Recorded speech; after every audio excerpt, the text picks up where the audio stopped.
The second learning style we're going to discuss is the perfect Paul or Paula. And I know from the title of the name of this one, you're thinking, oh, now see, I want one of those. But I assure you that perfect Paul and Paula has their own struggles and issues that can cause frustration in schoolwork, especially if you're not one. But here's a picture of our little perfect Paula, and she's got all of her stuff there organized, and her books are stacked according to size or maybe according to what order she does her schoolwork, and all of her supplies are there. She's never missing anything, and she's so eager, always is, okay, what's next, Mom? What should I do next? So the defining characteristics of this one are they look like negatives, don't they? We just described the perfect student. So why are the defining characteristics something a little bit negative? Negative traits. They are really, really concerned with meeting requirements. So when little Paula's sitting there saying, what should I do next? The downside of that is she can't do anything until you tell her what to do next. She's very concerned about making sure she does everything right and in the right order. She struggles with creativity too, and we'll talk about that a little bit in the teaching tips, but it's really hard for her to be, whereas Wiggly is such a creative person, she can't be hemmed in. Paula needs exact directions, and things that are more subjective are very, very difficult for her to manage. But positive traits, and she has many of them. These are the people that keep our world running smoothly. You know, this is the head of your co-op or the church secretary.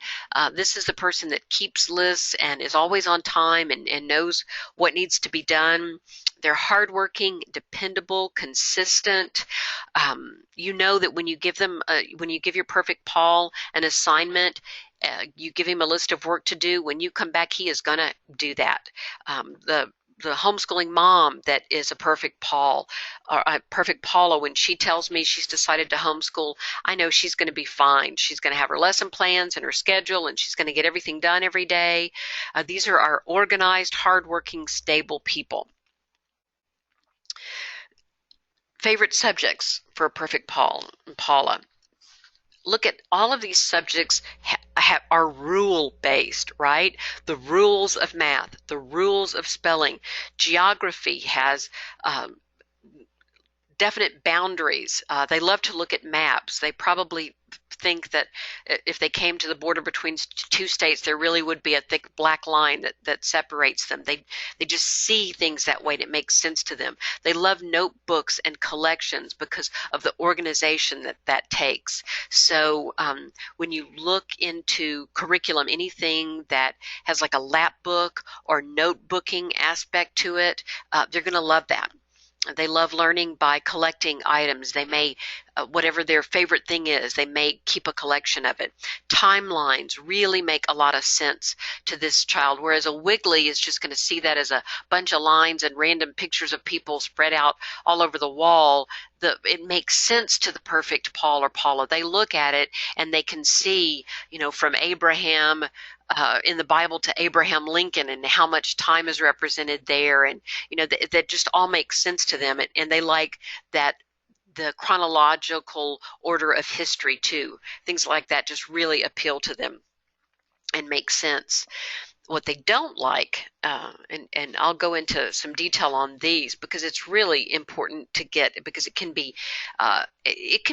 bring on anxiety, panic attacks. I'm not kidding. If they're really a really strong, perfect Paul or Paula, changes in schedule really mess them up. Whereas your Wiggly hates to do the same thing in the same order every day. Your perfect Paul or Paula needs to do the same thing in the same order every day. So if you wake up and you say, I haven't printed out the worksheets for our spelling list yet, so let's just go ahead and do math, and then we'll do spelling after lunch. Your perfect Paul is going to say, but we always do spelling first.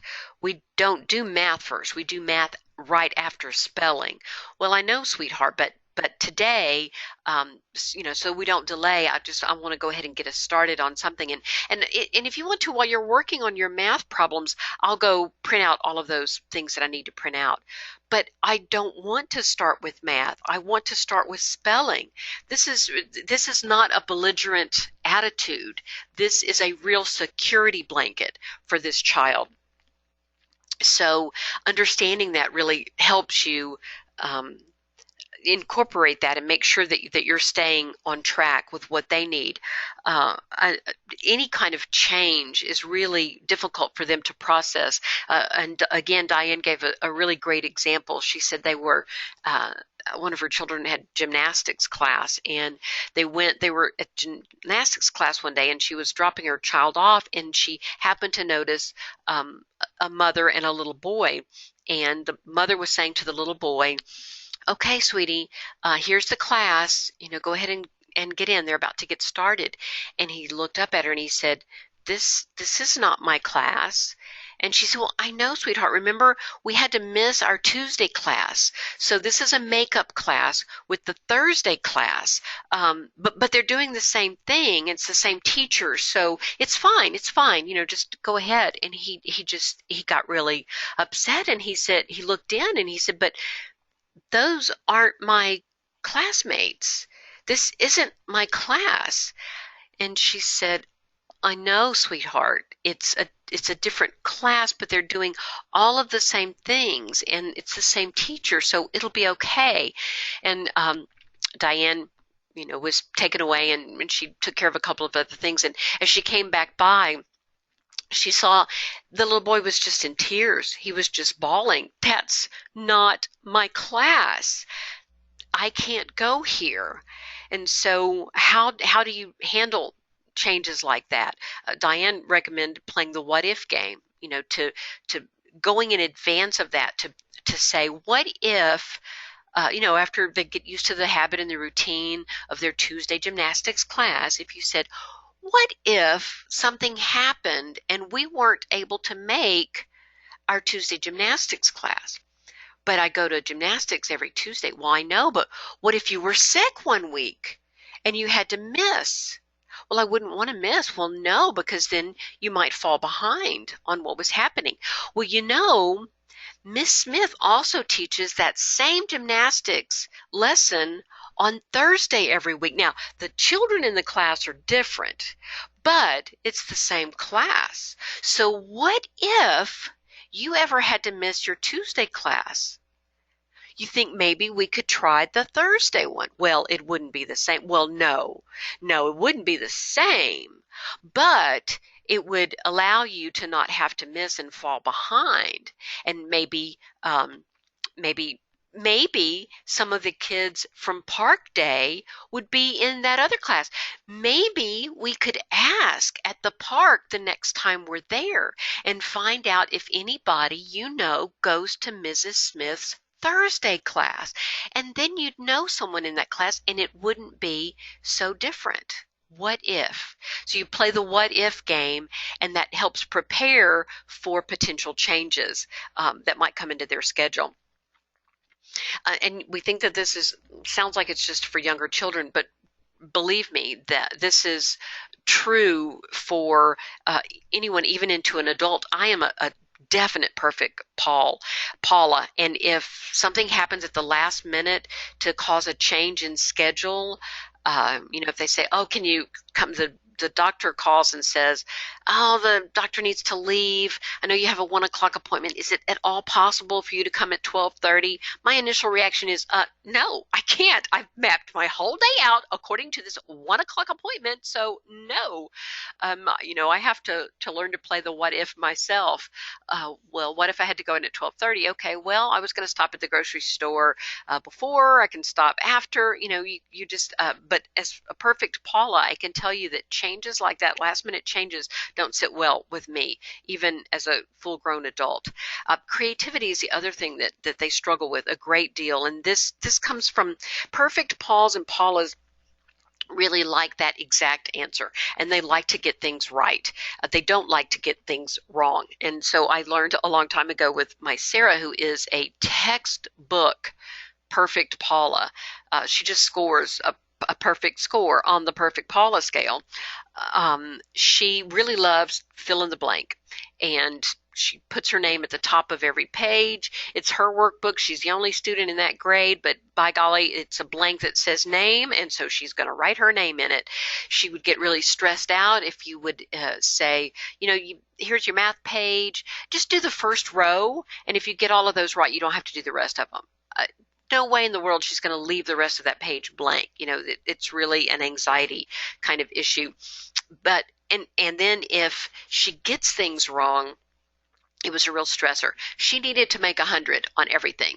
And so when she was young, if she got a perfect score, I put a big 100 A++. And if she got anything less than that, I put a big smiley face sticker. It said, good job, because anything less than perfect really stressed her out. Well, again, as she matured and grew, she could come to understand that she wasn't going to get everything right all of the time, and she could deal with that. But as a young child, I really saw this in her. Also, the creativity factor. And for that, your little Wiggly, you're going to throw some kind of story idea out there, and boy, they will take it and they'll run with it, and they'll come up with characters and name them all and tell you what color they are and what they did and give you their backstory, and their imagination just goes wild. Throw a story idea at a perfect Paul or Paula, and it will bounce right off back onto you because they don't know what to do with it. And I remember when Sarah was little, she had a curriculum that was her language arts program, and it would have a picture of a beach and a blanket and a umbrella and a big beach ball, and out in the water you could see a dolphin jumping, and it would say, write 3 sentences about this picture.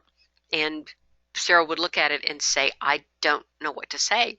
Well, what do you see in the picture? Name some of the things you see. Well, I see a beach and an umbrella and a ball and a dolphin. I would say, okay, well, let's write a sentence about one of those things. Which one? Well, pick one, the umbrella. Well, I don't know what to say about it. And we would go around and around and around, because for the perfect Paul or Paula, there is one correct answer. And they want to be absolutely certain they get the correct answer. And if she was filling out something that was fill in the blank, if she wasn't 100% sure she had the right answer, her little pencil would just hover over that line, and she'd look up at me and she'd say, 7? And once I confirmed that, then she would commit pencil to paper and go ahead and follow through with it. But she really needed to know that it was right. So this can be really difficult when you're trying to encourage that, especially creative writing in a student.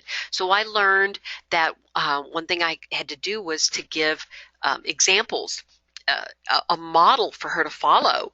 So if she has to write a story about a pet, and I'm going to say, you could do something like this. I have a pet dog. His name is Rover, and he likes to play with his bone. Now you try.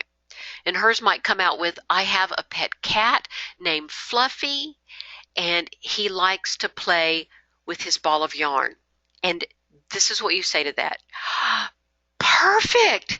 That's great! That's just what I was going for.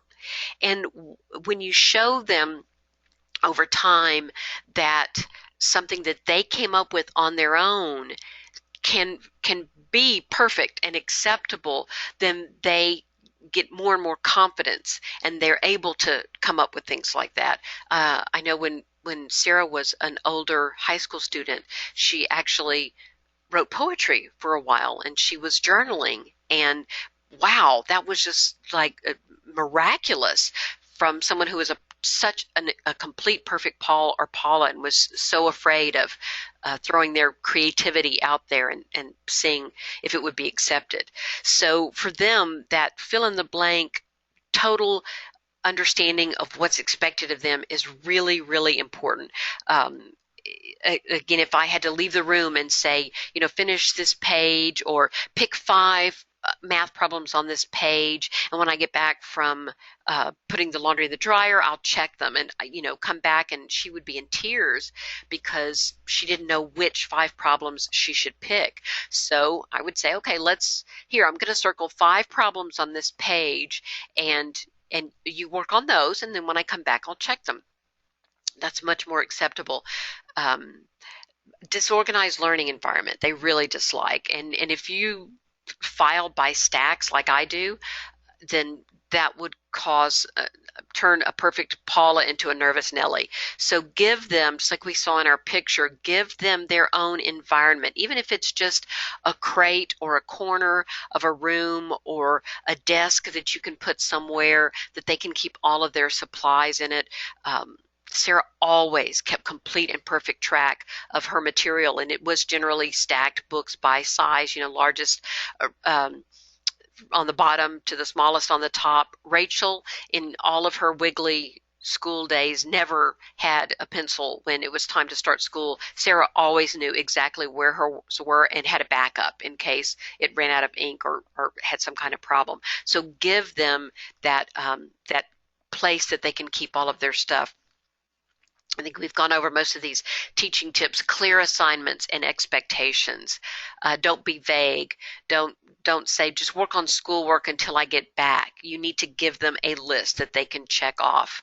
And Sarah would always do that. I can still go through some of her old assignment sheets and see how she has absolutely perfectly marked everything and won't be happy. And whereas Wilma, you're going to have to call her back 5 times through the day. Are you through with your schoolwork? Have you finished? Oh, no, I forgot. I went and I fed the dog, and then, I want to let him out. And then, okay, well, honey, go back to school. Go back to school. What do you have left that you need to do? What haven't you done yet? Paul is not going to get up from his desk until he has finished everything, or you tell him it's time for lunch. You do the rest of the school after lunch. Samples and examples, like I said, anything written that they can imitate or a model that they can follow. This child likes drill and memorization, memorizing the states and capitals, the math facts, saying them out loud over and over again. This appeals to this child. Timelines, again, as I said, that helps them to understand and imagine the flow of history. And giving them that place, that like our little Paula here, where they can keep all of their stuff and keep it organized. This child is the one who helps to run the world, and they're the list maker. And if you respect that in them, then they will be much happier. But I would encourage you also to try some things, just like with that creative writing. Try some things that will help them to stretch themselves and break out of that perfect Paul or Paula mold a little bit. Unit studies are really good for that because they do have a little bit more of the hands-on creative kind of work. And this child is going to much prefer to sit with a stack of workbooks. So just try to find one subject maybe that you can get them up and more active and creative, so that they don't come so completely set in the perfect mold that they can't break out of it later on.